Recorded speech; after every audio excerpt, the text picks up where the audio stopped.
उसी बग्गी में पहुंच गया। तब रीटा ने बताया कि मैं कोई नाचने वाली नहीं हूँ, बल्कि साइंटिस्ट एस्कोबार की बेटी हूँ। मैं छुपकर अपने पिता को ढूंढने आई थी।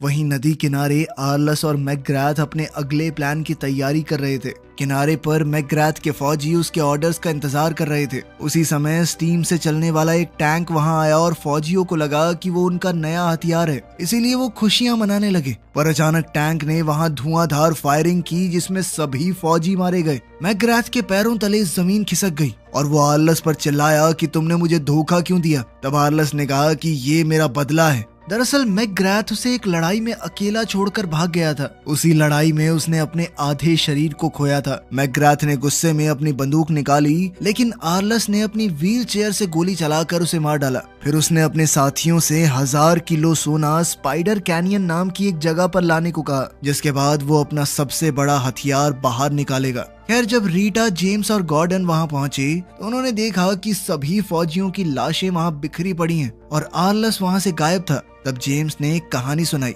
जिसके मुताबिक न्यू लिबर्टी शहर में ऐसे ही हथियार का इस्तेमाल हुआ था। वहां पर इसी तरह के टैंक से बुजुर्गों और बच्चों तक को मार दिया गया। तभी उन्हें पानी से आवाज आई तो पता चला कि मैकग्राथ जिंदा है। जेम्स ये मानता था कि मैकग्राथ ही न्यू लिबर्टी के हादसे का जिम्मेदार है, लेकिन मैकग्राथ ने बताया कि मुझे तो फंसाया गया है। असल में इस सब के पीछे आर्लस का हाथ है। और इतना कहते ही उसने दम तोड़ दिया। फिर रीटा ने बताया कि उसने महल में सुन लिया था कि आर्लस कहाँ जाने वाला है, पर इसका खुलासा वो तभी करेगी अगर जेम्स और गॉर्डन उसे अपने साथ ले जाएंगे। जब वो दोनों मान गए तो रीटा ने बताया कि आर्लस यूटा शहर जा रहा है। लेकिन ये सुनते ही वो दोनों ट्रेन में चढ़ गए और रीटा को वहीं छोड़ दिया। मगर रीटा ने भी हार नहीं मानी, बल्कि वो भागकर उसी जगह से अंदर घुस गई जहाँ से पहले जेम्स आया था। सुबह उठकर गॉर्डन ने देखा कि जेम्स ने अपने एक जूते में चाकू फिट कर लिया था। जल्द ही वो सब आर्लस की ट्रेन के करीब पहुंच गए, लेकिन जैसे ही वो एक टनल में घुसे तो अचानक से आर्लस की ट्रेन गायब हो गई।